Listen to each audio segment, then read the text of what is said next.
Why do I want to drink? No. No. Oh! What's this? Hey there, Poindexter! Don't play any vanilla trick-taking game when you can play Sick Tricks! Whoa, dude! Sick Tricks is the only trick-taking game that comes with a chimpanzee on a skateboard! Ah! Sick Tricks is the only trick-taking game that gives you actual skateboards! Sick Tricks rule! Oh. Savage rule! Sick Tricks isn't the only trick-taking game this summer. Cool! Try Savage Bowl! Awesome! Coming soon to a Kickstarter near you. Welcome to another video from Cardboard East. My name's Jay. I play board games from Asia and share what I find with all of you. Today we're talking about Sick Tricks and Savage Bowl, two trick-taking games originally from Asia coming to a Kickstarter near you this summer. Both Sick Tricks and Savage Bowl will be part of the Sale Legacy campaign launching in July of 2025 on Kickstarter from All Play. In this video, I'm going to teach you how to play Sick Tricks and Savage Bowl and give you my thoughts on both of them. On with the show! Welcome to Savage Bowl! First thing you're going to do is you're going to take your football field board and flip it from 5-player to 4-player. There is absolutely no difference except for the 4 players. You can see that there's only 4 rounds, and in a 5-player game, there are 5 rounds. So let's go ahead and keep it here on the 4th player. Then you're going to slide in the scoreboard here, and then here are your player tokens. But we're playing a 4-player game. Let's take the gray one and return it back to the box. You also have your cool little chameleon dude, and he's going to mark which round it is, round 2, 3, or 4. Now it's up to 4 rounds. There could be fewer rounds than 4, but we'll talk about that in just a little bit. Also, don't forget the yellow card, very conveniently labeled yellow card if you can't find it, and it's also yellow, and then you're going to place it here where it says yellow card. You're going to take your reward cards here, and you can see that for the 5-player game you'll need 2, first and second place, and then in the 4-player game you're only going to use 1. This one is double-sided for 5. Just to remind you that for the 4-player game, you only need 1 of these cards. In the 5-player game, you need 2. If you look really closely, here you'll discover that Savage Bowl is a game about getting 2 tricks in a 5-player game. No more, no less, just 2 tricks. If you're the first person to do so, hey, you'll get 2 points. Second person to do so, hey, you'll get 1 point. In a 4-player game, though, you only want to get 3 tricks. If the first person to do so, hey, you'll get 2 points. You're going to take this, place it off to the side, and with that, you're almost ready to begin. Each player is going to get a chameleon card. Whether you play with these or not, I strongly recommend you always play with them. Don't put them on this side. You're going to place them on this side. We're going to play a 4-player game, and gray is going back to the box. And then each player will get one of these, and that way everyone will know which color they are. Then you're going to deal out the entire deck. And you can see here, the trump cards do have this cool little foil on them. They're looking nice and shiny. And this suit only goes 1 to 8. All the other suits go from 1 to 12. And they are green, red, blue, and orange. I do want to mention that in a 4-player game, you do want to remove all the 12s and 13s. Take these 8 cards and put them back to the box. Once you deal out the deck, each player should have 13 cards.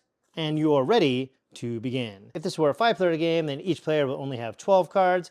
So in a 4-player game, you're playing 13 tricks. In a 5-player game, you're playing 12 tricks. Determine the first player any way you want, and then begin. So the blue player plays 11 green. This is a must-follow game, so if you have green, you must play green.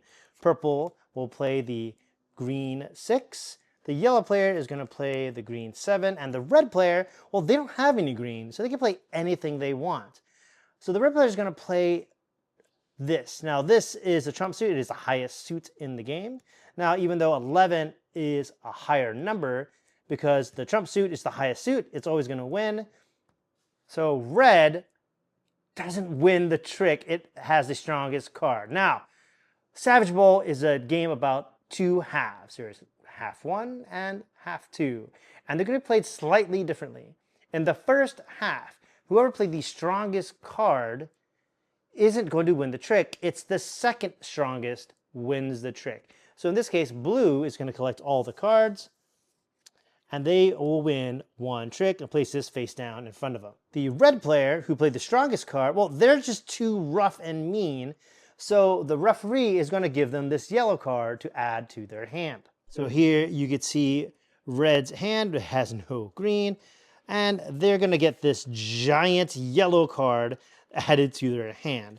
Now, what does this mean? Well, before the next trick begins, they're going to take one of their cards and place it out so they can short suit themselves. So they're going to take this trump card and place it face down here. Now, for the next trick, blue is going to lead again. So blue won one trick. They don't want to win another yet, so they're going to go ahead and play this 2. Purple is going to play a 1, and yellow here only has one orange card, so they're going to play this 6, which is a little bit unfortunate. Now, red has a yellow card, so they must play the yellow card, and they're going to play the yellow card here. So that means that if you play the strongest card on the one trick, the following trick, you won't be able to play at all. In fact, that's the card that you would have played, but you got to shed it out of your hand. So now yellow played the strongest card. They're going to get the yellow card added to their hand. And then blue, unfortunately, wins again, and they're going to win this trick, flip it over, and then add it to their pile. Yellow's going to take this card and add it to their hand, and then they're going to take their own card and add it here to the pile, denoting that's the second trick. Play will continue in such fashion with whoever played the strongest card is going to get the yellow card, and because they're being too rough, and then players are going to continuously get to shed cards out of their hand. Now, by the 6th trick, the referee gets enough, and he gets too tired because everyone's playing too rough. Ref gets tired and goes home. So after the 6th trick, you will not be using the yellow card anymore, and then all players will be contributing to the tricks. Why is this important? Well, you're fighting to see who can get 3 tricks first. If you're the first player to get 3 tricks, then you'll get this card, giving you a bonus of 2 points. That goes to blue, so lucky for them, they could potentially score 2 points. They don't score it right away, though. Why? Well, 3 tricks is that Goldilocks number. If you don't get 3 tricks, meaning you get 0, 1, or 2, your score is 0. You get 0 points for the round. If you score 4 tricks in the game, 4 or more tricks in the game, then you are immediately eliminated. So let's say we were playing a game and then red busts and getting 4 tricks. Well, then red is immediately eliminated from the game. They don't play cards anymore, and then only these 3 play cards, meaning that the the chances of someone busting increases exponentially as more and more players fall out. Once all the cards have been played, you're going to see how many people had 3 tricks exactly. If they got 3 tricks, they will score points equal to the round they're in. So this is the first round. So let's say purple gets a point and blue gets a point. Yellow, unfortunately, busted. Now, because blue got this, blue's going to get 2 more points for a total of 3. Now, as the rounds progress, from rounds 1, 2, 3, 4, you're always going to score points equal to the round that you're in. So on the 4th round, if you have 3 tricks exactly, you're going to score 4 points. If you're the first person to get 3 tricks, well, then you get 2 more points on top of that, so for a potential 6 points. The game can end in one of 2 ways. One will be at the end of the 4th round, whoever has the highest score wins Savage Bowl. Or if a player happens to get to 10 or more points, well, then they win Savage Bowl and you don't even finish the 4th round. If multiple players got more than 10 points at the same time, well, then you're going to check these cards. Whoever was the first one to get 2 tricks in a 5-player game, well, they'll win the game. If not, well, then this player will win the game. And if not, well, then it's a shared victory. In a 4-player game, it would simply be this will be the first tiebreaker. And then if neither of them had this, well, then it'll be a shared victory. Whoa, whoa, how do you play with the chameleon cards? The chameleon cards are very, very useful. All the players are going to get it initially on this side. This has not been used. And if you use the card, you'll just flip it over to show that you have used the chameleon card. See the chameleon? Yeah, he's really powerful. So let's say the first player leads with a 7 blue. The second player must follow, and they don't want to play this 10 because they don't want to win this trick. and they have this trump, so they don't know what to do. So what they're going to do instead is they're going to play the chameleon. So they're going to flip it over here, and then they're going to use this trump card here. Now this is no longer trump. This is the suits of the previously played card. So now instead of trump 4, this will be a blue 4. The next player plays off suit, so they're guaranteed to not win the trick because they don't have any blue cards. And the fourth player is going to play their chameleon and also get rid of this trump of 2. So now you can see that this will be a red 2 because you'll copy the suit of the previously played card. Therefore, this one will win the trick because we're in the second half, obviously. Now, you can even use chameleon cards immediately after each other, such as this, in which case this wouldn't be trump. This will be the suit of the previously played card, and this is for blue, so this is 2 blue. So 7 blue is still going to win the trick, with the 7 red being the fourth card played was off suit, and therefore will be guaranteed to not win the trick at all. And that is Savage Bowl. Savage Bowl! Welcome to Sick Tricks. Now here we are set up for a 3-player game. You're going to see that here is the stage board. You can see stage 1, stage 2, stage 3. Here's your little chimp on a skateboard over here. He's going to mark that we're in stage 1 of the game. These are the individual player boards. Each player is going to take all 12 of their cubes. Now there are only 10 for this prototype. And they're going to place them here in the supply. So orange is going to put their 12 here, or 10 for the prototype. And green is going to put their 10 here. Now, when you're setting this up, you're going to have 2 pink prediction cards on each stage. So this is stage 1, stage 2, stage 3.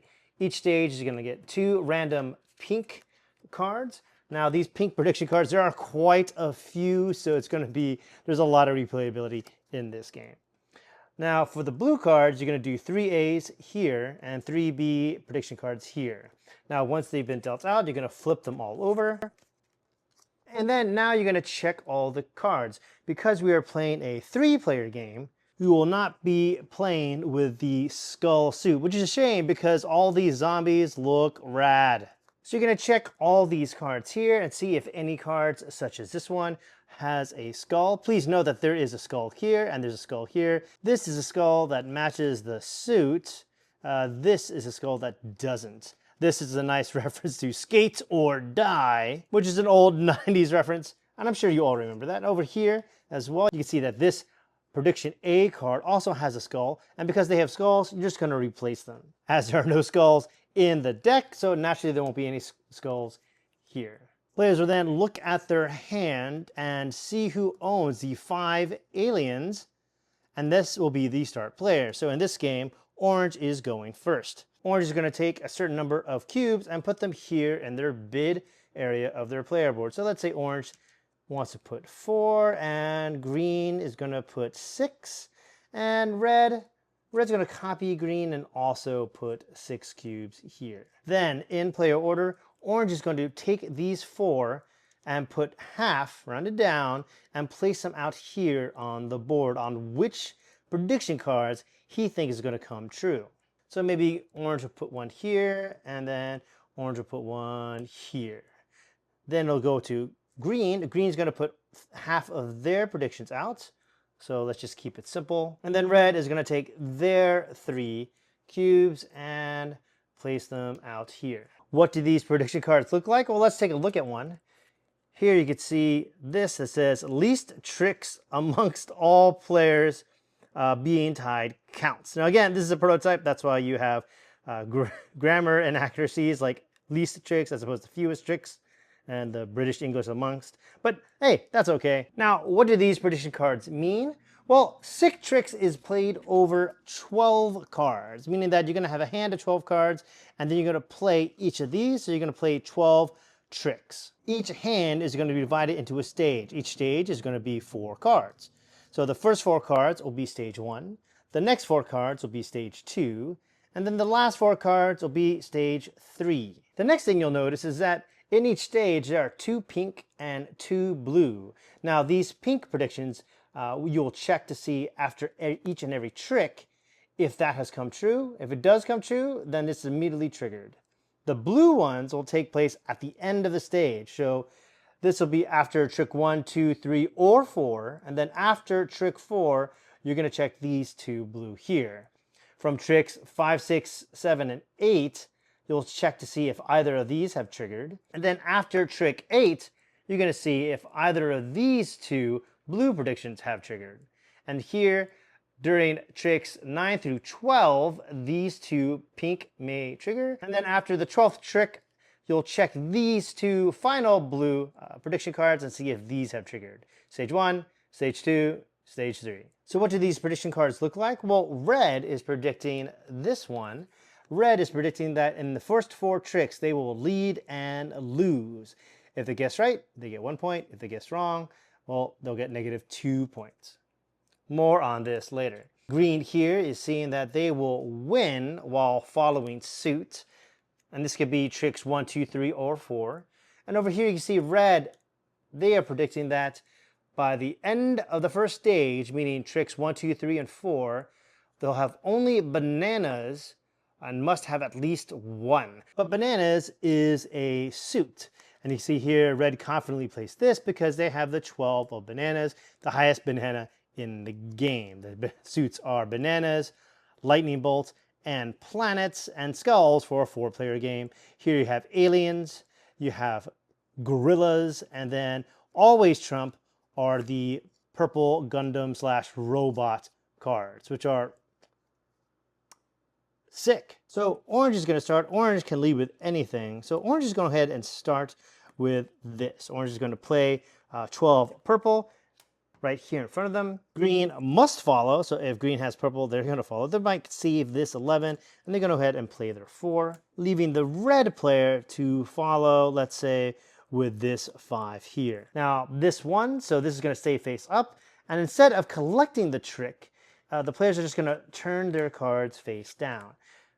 Now, granted, this is all cramped to fit on camera, but if it weren't on camera, we'd have more space. So stage 1 could be here, stage 2 would be here, and then stage 3 will be here. You can kind of see that there are these little arrows suggesting on where to place your cards. But either way, orange wins this trick, so orange is going to lead the next trick.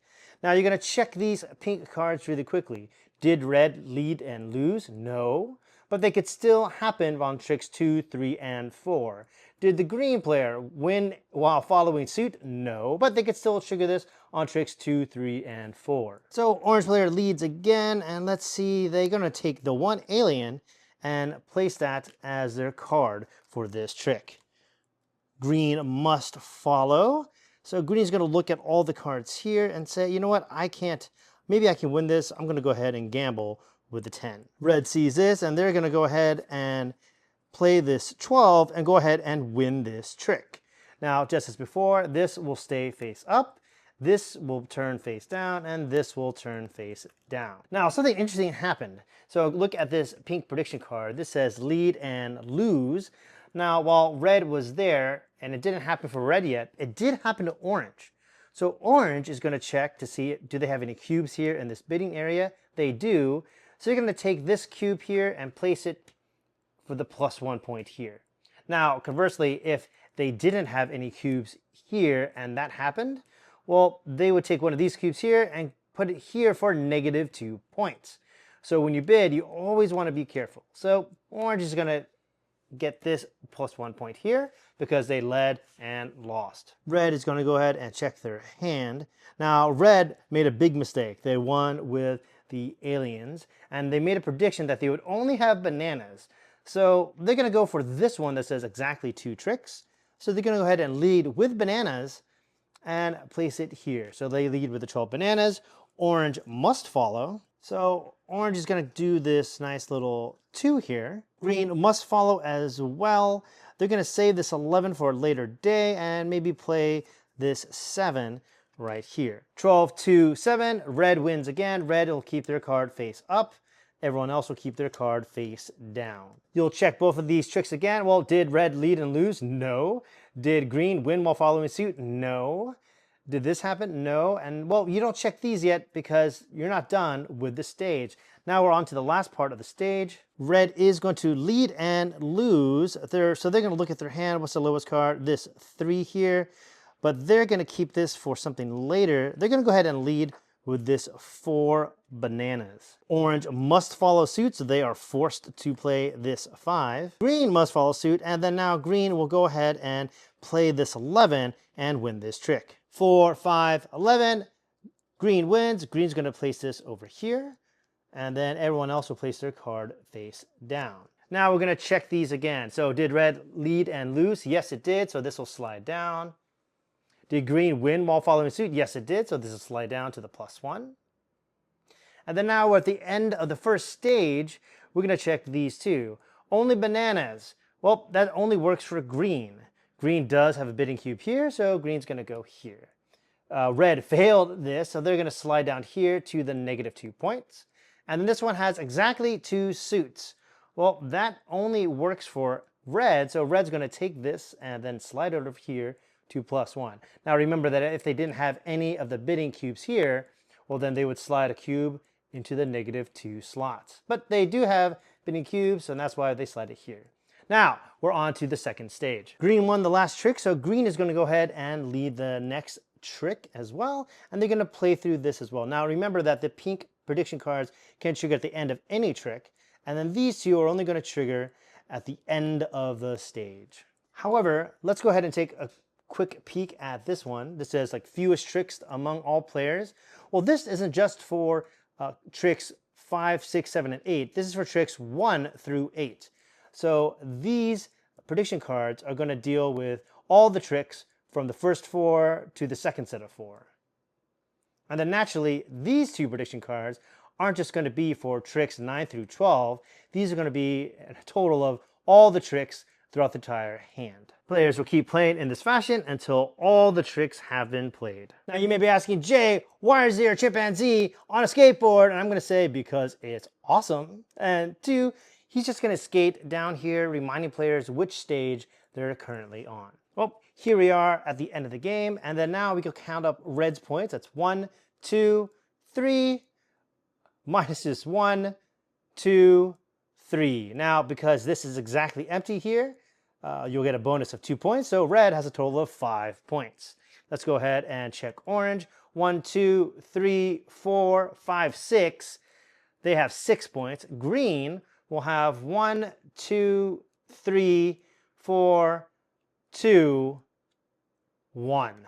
1 point. Now every cube here will be a -1 point. So to set up to the next round, you'll go ahead and remove all these prediction cards, shuffle the pink prediction cards and get 6 more, shuffle the blue prediction cards and deal out more, shuffle the deck, deal out 12 cards to everybody, and then you're ready to play. The player with the fewest points, which would be green in this case, will become the lead player for the next round. If it were tied, well then you would just choose a player who had the 5 of aliens, and they would be the leader of the next round. Now, a dry erase board is included in the box, and you can play a short game of 2 rounds, or you can play a full game of 3 rounds. And that is how you play Sick Tricks. Sick Tricks rule! Savage Bowl. What is there to say about Savage Bowl that I haven't already said before? I made a video about the 20 best trick-taking games of all time, and Savage Bowl was on that list. And it was pretty high up. I believe it was in the top 5, and it's still that good. It's extraordinary. It's really extraordinary. And now, people who can't find this because it is extremely difficult to find can get this from Allplay. I'm not gonna tell you which one I think is better because they're actually the exact same game. No rules have changed whatsoever, and that's because this is one of the co-heads of Allplay. It's his favorite trick-taking game, and he's delighted. He thinks it's perfect, so he didn't change anything except for the art. Now, this is a prototype, so please keep that in mind when you see the pictures and images as well as how to teach. But I gotta say that Savage Bowl is pretty much a perfect trick-taking game. The theme works extremely well here. The whole idea of like the first 5 or so tricks, you're getting a yellow card from the umpire. Words, English, I speak things. is very on theme. The whole idea of like the chameleon, like changing colors is on theme. The card art is very on theme. I love how there's a reptile meeple now. And I love how there are football helmets that go up the scoreboard. So it's extremely thematic, not just with the arts and the components, but with the gameplay. So that's something that I really, really love because it helps people get into the game and it makes ludological sense as they're playing. Fantastic. Now, as I mentioned before, the artwork for this one is really, really nice. I already love the artwork from the original, but in this one, Allplay made some really interesting choices. I love how there's foil on all the trump cards, and I love how the yellow card, which used to be the same size as the suited cards that you're playing with, has now become this giant, obnoxious card. I love how the chameleon card is also this giant, obnoxious, like tarot-sized card, and you could tell that a lot of love went into this production. Now, I'm going to bring up something that I think is relevant to all three games here, is that Sail is only 2. Sail Legacy, from my understanding, is only 2. So that's a little bit easier to get to the table because you just need to find one buddy. Whereas Sick Tricks is 3 to 4, and so therefore it's not as difficult. You just need to find 2 friends at least. But Savage Bowl is 4 or 5 players, meaning that it's going to be a little bit harder to get to the table, but when you do, it's going to be well worth it. Now, in addition to that, is that Sail comes with, I believe, like 14 different scenarios, and Sail Legacy is going to come with even more. Sick Tricks has a ridiculous amount of prediction cards, so that every time you play, it's going to feel a little different. Whereas Savage Bowl is going to be the same game every single time you play it. It's just there's no variable setup. It's just your hand of cards that's going to change from round to round. But that being said, the gameplay in here is really, really solid. And let's go ahead and talk about the gameplay now. There's something about trick-taking games that you getting 2 and only 2 tricks is really fascinating because it's pretty easy to win 1 trick. But winning the second trick and knowing when to get that second trick is difficult. You could get it early, but then you're spending the whole rest of the game sloughing and praying that you don't get another trick because you're not going to score any points. You could score late, but it's very, very risky because if you score one of the later tricks, chances are you'll hold the lead and then you're just going to constantly be winning tricks.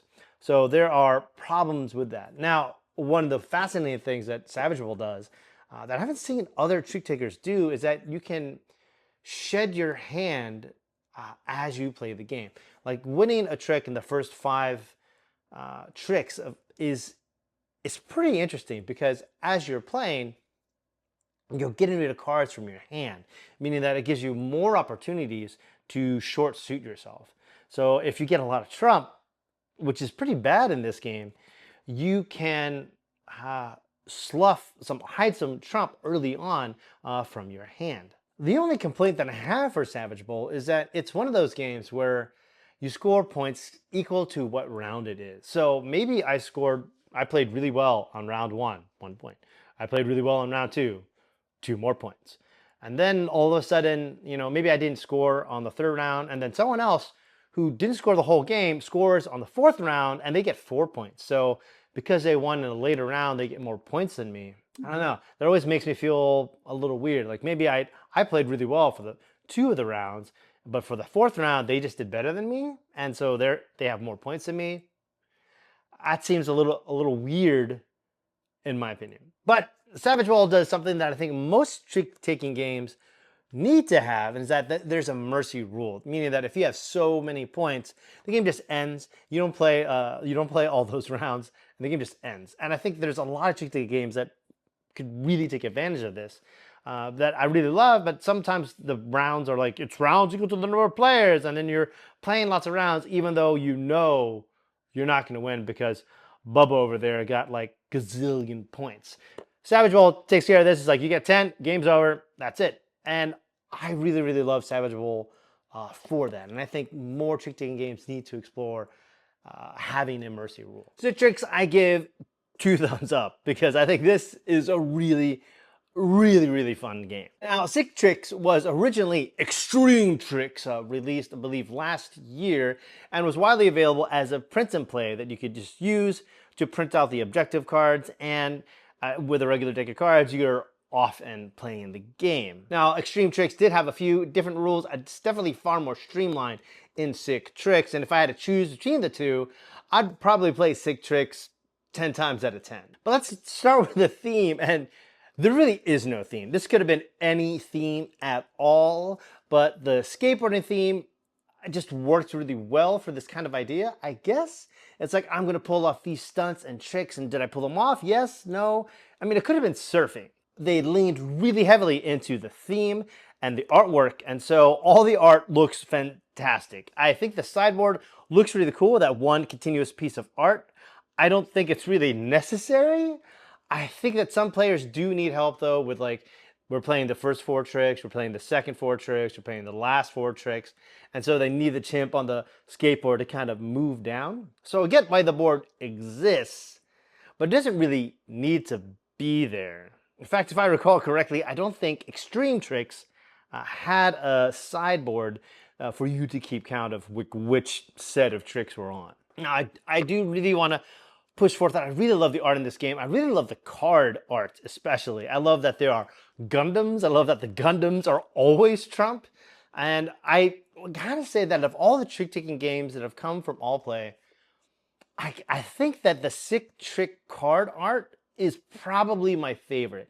Not just by, like, how cool it looks, but also function. Like, they're also one of the easiest trick-taking cards in their trick-taking collection to read, which is fantastic, and I'm very, very happy about that. If there were one complaint that I had to give, actually there are 2 complaints that I have, is that one of the suits are skulls, and that's what you take out if you're not playing a 4-player game. And then on the bottom right-hand corner of all the prediction cards is a skull, and if they could have used a different icon, because there's 2 skulls, and that can be confusing to some players, but I mean, it's a different skull. One's wacky, silly, one's kind of dark and red, and these are just random adjectives I'm throwing at you. They look different, but it should have been a different icon. The other complaint that I have is that it's really hard to fit Sick Tricks into this box. It's quite difficult. If you are a sleever and you want to sleeve your cards, it's not going to fit in the box. Yeah, it's just not going to fit in the box. You might have to, yeah, it's not going to fit in the box. So this is going to be one of those games where people are going to try and be nice and help you put away the game, and you're going to be like, no, no, no, no, no, no, this is a system, and you're going to have to grab everything and put it into the box in your own certain system, because, yeah, it's really tight. Now, that being said, this is a prototype. As you can see here, there's no information here on the back of the box, and I got 10 cubes instead of 12 cubes of every color, although, to be fair, I don't think you really need 12 cubes. I mean, yes, you need 12 cubes in case someone wants to bid for all the cards, which is just, it's never going to happen. Just give up. Give up. It's not the life goal you need right now. It's not.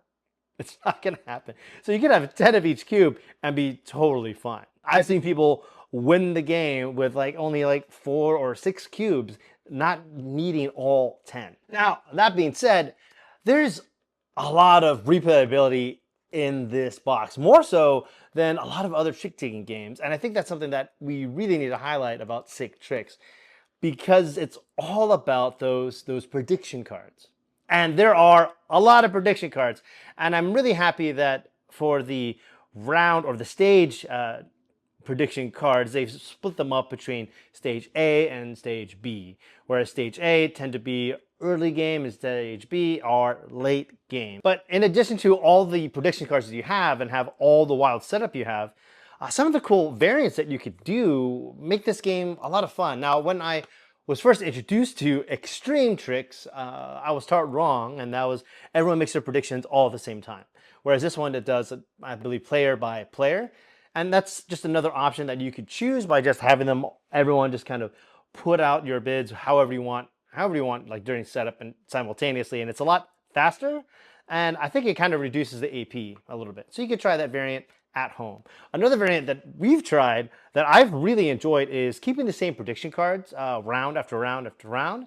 And it gets players seeing the optimal strategy, which is really cool. Another variant on top of that we've tried was everyone keeping their own hands. Because of how the rule set works here, that you're not collecting tricks, you're just keeping your own cards. Well, then you could, at the end of the round, you take your hand and you pass it to the player to your left, and then they play with your hand and make their own predictions with the same prediction cards, which is pretty interesting because it's this idea of like, you didn't just get a bad hand, you also played poorly. That's why you didn't get a good score. Can someone with the same hand get more points than you? I find that to be really interesting. Now, granted, that one hand could have like all the 12s, could have a lot of trump, but having a lot of trump in this game isn't necessarily a good thing. Moving on to gameplay here, I have to say that Sick Tricks is not a game for entry-level trick takers. Like if you are new to trick taking games, or if you played lots of spades and hearts and are wanting to stick your toe in the water and see what cool things are happening in the trick taking world, this is not the game to start with. Absolutely not. This is for more advanced players, and it takes a lot of thought into each hand, and like when you want to win a trick, when you want to lose a trick, what card you want to win with, and what cards you want to lose with. There's a lot of forethought in this game that is going to go over the heads of a lot of people who are new to the trick-taking hobby. One of the reasons I say that is that it's really fascinating how the goals are kind of layered, where maybe like one of the early stages has you like winning the most tricks, and then maybe a later stage is like winning with the most odds, meaning that if you're going to go for the most odds, you got to make sure that when you win tricks in the earlier stage, you're winning with an odd number. So there's a lot of planning that goes into it, not just like with each stage individually, but how each stage layers upon the next.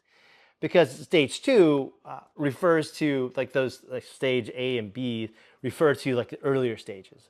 So depending on which tricks you won and which cards you won, that can affect later layers, like later prediction cards. In fact, like you could mess one up, and that could trigger a chain of events that would just lead you down a downward spiral that could give you some trauma. I'm not speaking for personal experience because I win games. Another cool thing is that you want to get rid of all your bid cubes at the end of the round. So the idea is that you're going to reveal half the goals you're shooting for and not reveal the other half. You want to, if you have 4 cubes, you're putting 2 down that everyone knows and is trying to maybe not let you win. But there are other 2s that you're not showing other people, right? Because you want to use all your bidding cubes, otherwise you're losing points. So you're only revealing half, which means that I very rarely see, I mean, I never see anyone put all 12 cubes into the bidding pool. That's just bananas. I think I've seen 10 once. I usually see 8 to 6, sometimes even 4. But consistently, the one thing I've seen is that the person who gets their bids all perfectly, like if they had 4 bid cubes and 4 go out and they make them all, they're going to win the round. Almost like 9 times out of 10, it's the person who bids correctly and plays correctly to win those bids. They're the player that's going to win, and that's how it should be. And bidding well is better than having a good hand. I've seen people with a lot of trump, but having a lot of trump can be tricky because you might be winning a little bit more than you want. You're not going to hit all those prediction cards. So is Sick Tricks worth it? Yes, a resounding yes. I give it two thumbs way up. I really enjoy this game. It is hard to fit in the box, but that being said, it's still a fun game for more elite, experienced trick-taking players. Also, the chip on the skateboard is completely unnecessary, but very rad. Thank you, Allplay, for making chimps on skateboards cool again. But what else is there to say is that Sick Tricks plus Savage Bowl and Sail Legacy means that this is going to be one heck of a campaign. If you like trick-taking games, this might be your favorite campaign of the year. And I don't see how, as a trick-taking fan, you can ignore it, because this looks like it's going to be a stellar campaign. Thanks so much for watching. If you haven't already, please like this video and subscribe to Cardboard East. Once again, my name's Jay. I play board games from Asia and share what I find with all of you. I'm going to put a link up here to a video that I think you'll enjoy. See you there.